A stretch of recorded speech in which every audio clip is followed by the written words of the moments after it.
పాకిస్తాన్లోని ఉగ్రవాదులు వారి స్థావరాలను అంతం చేయడానికి లక్ష్యంగా భారతదేశం చేపట్టిన ఆపరేషన్ సింధూర్ సమయంలో పాకిస్తాన్కు బహిరంగంగా టర్కీ మద్దతు ప్రకటించిన విషయం అందరికీ. టర్కీపై భారత్లోని అన్ని వర్గాలు మండిపడుతున్నాయి.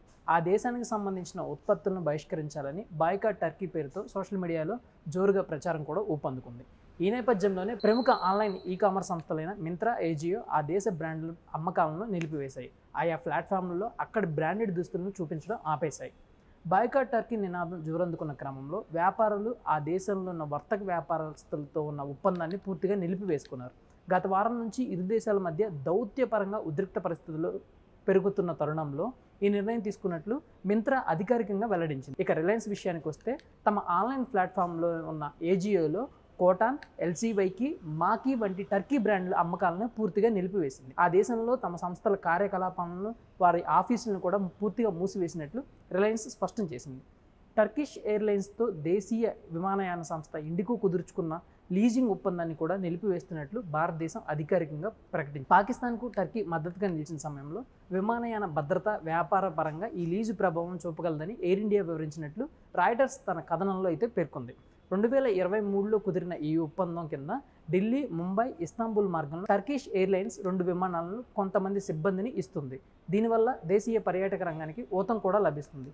ఈ పరిణామాలపై పౌర విమానయాన శాఖ, ఎయిర్ ఇండియా, టర్కిష్ ఎయిర్లైన్స్ మాత్రం ఇప్పటివరకు స్పందించలేదు.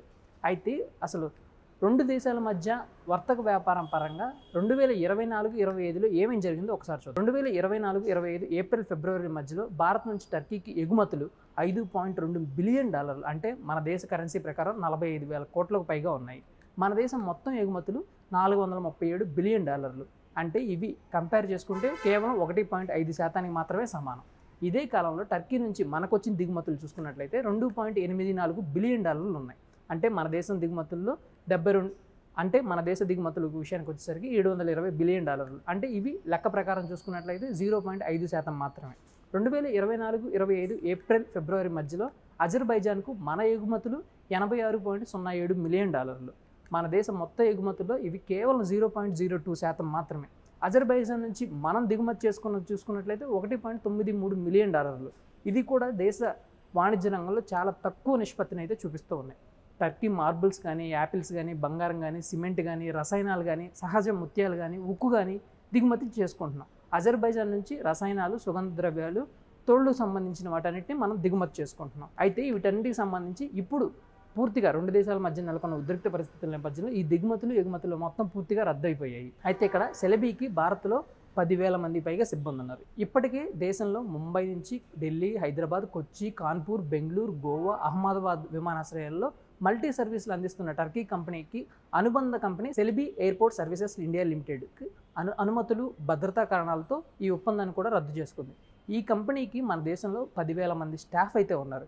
ఇప్పుడు వీరి స్థానంలో ప్రభుత్వ రంగ AI airport services limited, AI SATS, Bird world wide flight services, Indo Thai airport services management authority, ఇలా పలు సంస్థల కార్యకలాపాలను ఇవి చూసుకుంటూ ఉంటాయి. ఇందుకోసం విమానాశ్రయాలు వారికి పాస్ను కూడా మంజూరు చేశారు. అయితే ఈ 10,000 మంది స్థానంలో ఇప్పుడు ఇండియా నుంచి ఎవరెవరైతే ఉన్నారో నిరుద్యోగులు, వీళ్ళందరికీ అవకాశం కల్పించాలని భారత ప్రభుత్వం భావిస్తుంది. Subscribe to One India and never miss an update.